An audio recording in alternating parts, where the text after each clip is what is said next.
शरणं गच्छामि। सम्मानित साथियों, नमो बुद्धाय, जय भीम। आज के अम्बेडकर संदेश में आपका हार्दिक स्वागत है। आज के अम्बेडकर संदेश में बहुत महत्वपूर्ण चर्चा हम करेंगे भारत के शासक वर्ग की और जापान तथा फ्रांस के शासक वर्ग की। सम्मानित साथियों, भारत के शासक वर्ग की और जापान और फ्रांस के शासक वर्ग की एक जमीन आसमान का अंतर है। वो क्या अंतर है? आज के अम्बेडकर संदेश को अगर शुरू से अंत तक आप सुनते हैं, देखते हैं, समझते हैं तो जरूर उस डिफरेंस को आप समझ पाएंगे। साथ ही साथ हम आपको बता दें, भारत की जो सामाजिक व्यवस्था है या यूं कहें कि हिंदुओं की सामाजिक व्यवस्था है और जापान की ऐसी ही कोई सामाजिक व्यवस्था है जिसमें काफी तालमेल दिखाई देता है। आखिर वो सामाजिक व्यवस्था में समानता वाला मामला क्या है भारत और जापान का, आज के अम्बेडकर संदेश में हम आपके समक्ष रखेंगे। आज का अम्बेडकर संदेश भाषा डॉक्टर अम्बेडकर संपूर्ण वाङ्मय खंड 16 से पेज नंबर 231 से 233 तक हम बात करने जा रहे हैं। आज का अम्बेडकर संदेश बेहद खास होने की वजह से हम आपसे निवेदन करेंगे कि आज के अम्बेडकर संदेश को जन जन तक पहुंचाने के लिए अपने स्तर से प्रयास जरूर कीजिएगा। अगर आप हमारे इस चैनल पर पहली बार आए हैं तो चैनल को बेल आइकन के साथ सब्सक्राइब करना ना भूलें। तो आइए शुरू करते हैं आज का अम्बेडकर संदेश। Buddha Bodhisattva Ambedkar international centre BBAIC Sarnath Varanasi राज्य उत्तर प्रदेश देश भारत के सौजन्य से। भाषा लिखते हैं कि अब हम भारत के शासक वर्ग की तुलना देशों के शासक वर्गों से करना अधिक श्रेष्ठकर समझते हैं। फ्रांस में जब क्रांति ने जन्म लिया और जनता ने शासक वर्ग से समानता की मांग की तो शासक वर्ग ने स्वेच्छा से सत्ता और अधिकार छोड़कर अपने को जनता में शामिल कर लिया। यह स्टेटस जनरल की इस घटना से स्पष्ट है कि जन सामान्य के 600 प्रतिनिधि पहुंचे, जबकि पादरी तथा सामंतों में से प्रत्येक के 300 प्रतिनिधि पहुंचे। प्रश्न ये उठता है कि 1200 सदस्य कैसे बैठते, बहस करते और मतदान करते। जन सामान्य के तीनों दलों की यूनियनों को एक चैम्बर में बैठने के लिए और एक व्यक्ति एक मत के आधार पर मतदान करने के लिए जोर दिया। पादरियों तथा सामंतों ने इस स्थिति को स्वीकार नहीं किया, क्योंकि ऐसा करने का अर्थ होता अपनी अमूल्य परंपराओं और सुविधाओं का परित्याग करना। तब भी उनमें से अधिकांश ने जन सामान्य की मांग स्वीकार कर ली और फ्रांस को स्वतंत्रता, समानता और भ्रातृत्व पर आधारित संविधान दिया। सम्मानित साथियों, फ्रांस का जो संविधान है वो स्वतंत्रता, समानता, न्याय और बंधुत्व पर आधारित है। भाषा आगे लिखते हैं कि जापान के, अभी हम लोग फ्रांस की बात कर रहे थे, अब जापान की बात होगी। भाषा जापान के बारे में कहते हैं कि जापान के शासक वर्ग ने वर्ष 1855 से 1870 के दौरान, जब जापानी सामंतशाही को त्याग कर वर्तमान शासन पद्धति अपनाई, तब वहां का शासक वर्ग फ्रांस के शासक वर्ग की अपेक्षा अधिक देशभक्त था। जैसा कि जापान के इतिहास का विद्यार्थी जानता है, जापानी समाज में 4 वर्ग थे। सम्मानित साथियों, वो 4 वर्ग क्या थे? नंबर 1 दमियो, नंबर 2 समुराई, नंबर 3 हेमिन, और हेमिन जो यहाँ लिखा है, जो यहाँ 2.5-3 करोड़ थे, और नंबर 4 है ईटा अथवा बहिष्कृत, उसको बहिष्कृत नाम दिया गया। ये 4 एक बार हम रिपीट कर देते हैं। जापानी समाज में 4 वर्ग थे। नंबर 1 दमियो, नंबर 2 समुराई, और नंबर 3 हेमिन, और नंबर 4 जन सामान्य, मतलब नंबर 3 हेमिन अथवा जन सामान्य। हेमिन को जन सामान्य दूसरा नाम दिया गया। और चौथा जो पॉइंट है, चौथा जो वर्ग है जापानी समाज में था ईटा अथवा बहिष्कृत। अब संक्षिप्त विवरण जान लेते हैं इन चारों वर्गों के बारे में। भाषा लिखते हैं कि इन जातियों के सीढ़ी दर सीढ़ी ऊंचे नीचे वर्ग थे। सबसे नीचे ईटा था, जिसे बहिष्कृत कहा गया, जो हजारों की संख्या में थे। बहिष्कृत लोग हजारों की संख्या में थे। उनमें से ठीक ऊपर हेमिन थे, जिनको जन सामान्य कहा गया, जो 2.5-3 करोड़ थे। हेमिन से ऊपर समुराई थे, हेमिन से ऊपर समुराई थे जिनकी संख्या 20 लाख थी, जिनके हाथों में हेमिनों का जीवन मरण बंद था। 20 लाख बड़ी संख्या होती है मेरे साथियों। हेमिन से ऊपर समुराई थे और जिनकी संख्या 20 लाख थी, जिनके हाथों में हेमिनों का जीवन मरण बंद था। हेमिनों यानी कि जो जन सामान्य है, उसका जीवन मरण किसके हाथ में था? समुराई के हाथों में, जो 20 लाख की संख्या में थे, बहुसंख्यक थे। और बाबा साहब यहां इस बात को इसलिए क्लियर कर रहे हैं, जो व्यक्ति बहुसंख्यक होगा और वो शासक वर्ग भी अगर है, वो कभी त्याग नहीं करेगा, परित्याग नहीं करेगा अपने अधिकारों का। इस बात को आपको नोट करके रखना है। बादशाह आगे लिखते हैं, सबसे ऊपर दमिया अथवा बड़ी जागीर वाले सामंत थे, जिनका नीचे के तीनों वर्गों पर पूर्ण शासन था। उनकी संख्या 300 थी, मात्र 300। दमियों और समुराई लोगों ने समझ लिया, दमियों और समुराई मिलाकर 20 लाख 300 हो गए, क्योंकि 300 दमी लोग हैं और 20 लाख समुराई हैं। और दोनों दमियों और समुराई लोगों ने समझ लिया कि सभी को समानता और समान नागरिकता देना और सामंतवाद को त्याग देना संभव है। सभी को समानता और समान नागरिकता देना संभव है, सामंतवाद को त्याग देना संभव है।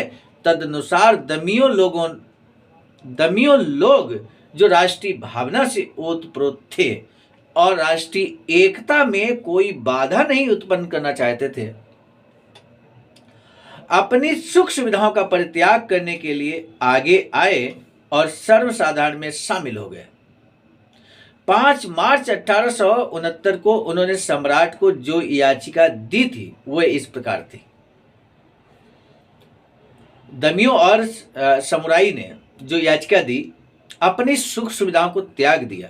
शासक वर्ग थे, लेकिन उन्होंने अपनी सुख सुविधाओं का त्याग किया। किसके लिए? राष्ट्रीय एकता के लिए। 5 मार्च 1869 को उन्होंने सम्राट को जो याचिका दी वह इस प्रकार थी, हम जिस भूमि पर रहते हैं, वो लिखते हैं कि हम जिस भूमि पर रहते हैं वह सम्राट की है। जो अनाज हम लोग खाते हैं वह सम्राट के आदमियों द्वारा पैदा किया जाता है। तो हम किसी जायदाद को अपनी कैसे कह सकते हैं? अब हम स्वेच्छा से अपनी संपत्ति सादर समर्पित करते हैं। और हमारे समुराई तथा जन सामान्य भी आपसे अनुरोध करते हैं कि सम्राट उन लोगों को संपत्ति देने की कार्रवाई कराएं जिन्हें वास्तव में ये मिलनी चाहिए, और उन्हें दंडित करें जो उस संपत्ति के रखने के अधिकारी नहीं है। सम्राट विभिन्न वंशों व जातियों के भूभाग में आवश्यक परिवर्तन करने तथा उसे नया रूप देने के लिए आवश्यक आदेश जारी करें। सिविल एवं दंड संहिता और सैनिक कानून, यहाँ तक कि वर्दी तथा युद्ध सामग्री के निर्माण संबंधी नियम भी सम्राट द्वारा बनाए जाएं। साम्राज्य के सभी छोटे और बड़े मामले निपटाने के लिए सम्राट के पास भेजे जाएं।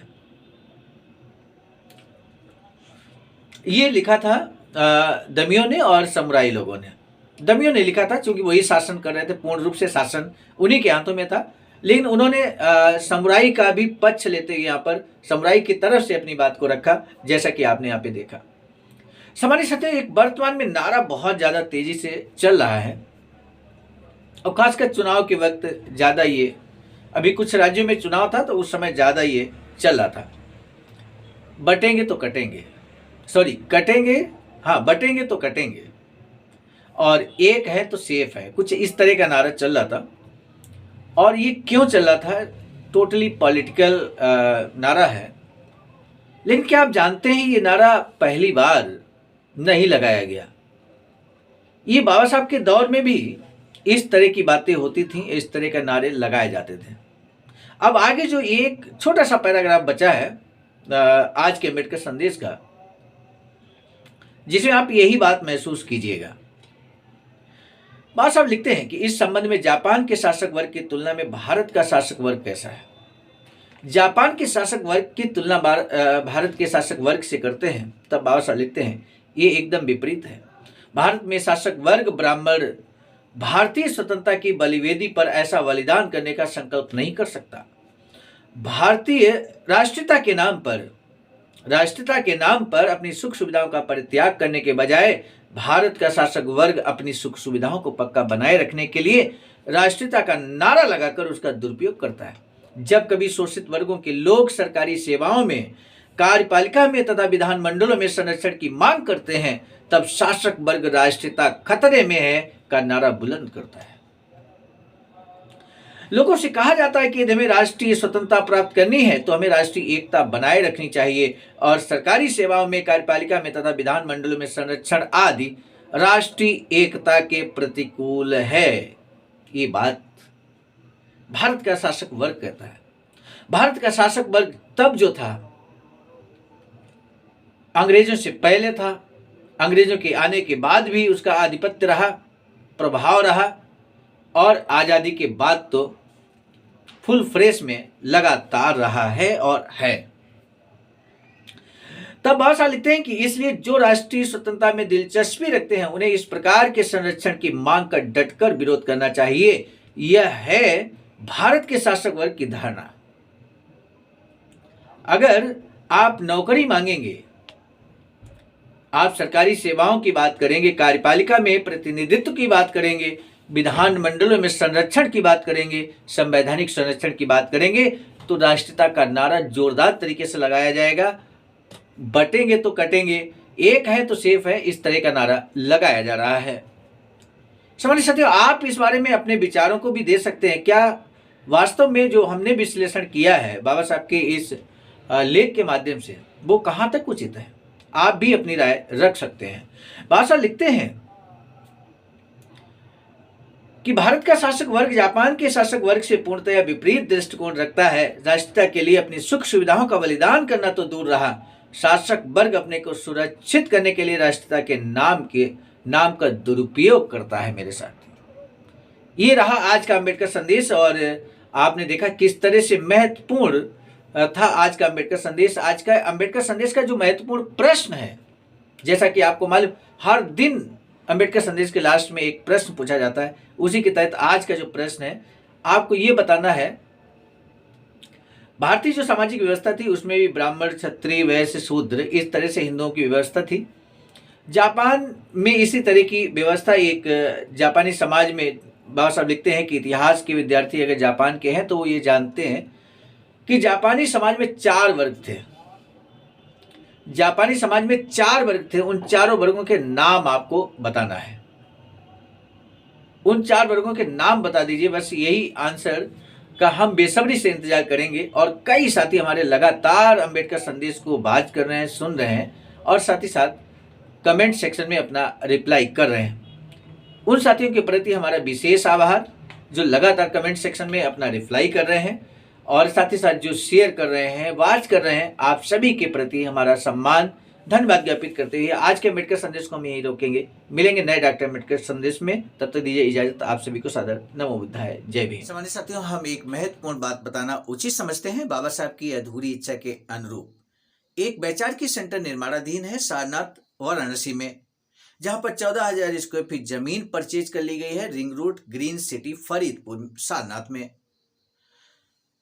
वैचारिकी सेंटर के प्रशासनिक ब्लॉक का निर्माण कार्य कंप्लीट हो चुका है। शानदार बेहतरीन प्रशासनिक ब्लॉक का निर्माण पूर्ण हो चुका है। आगे अब मुख्य भवन को बनाने की बारी हम सबकी है और इस हेतु आप दिए गए अकाउंट नंबर पर अपना अमूल्य योगदान कर सकते हैं।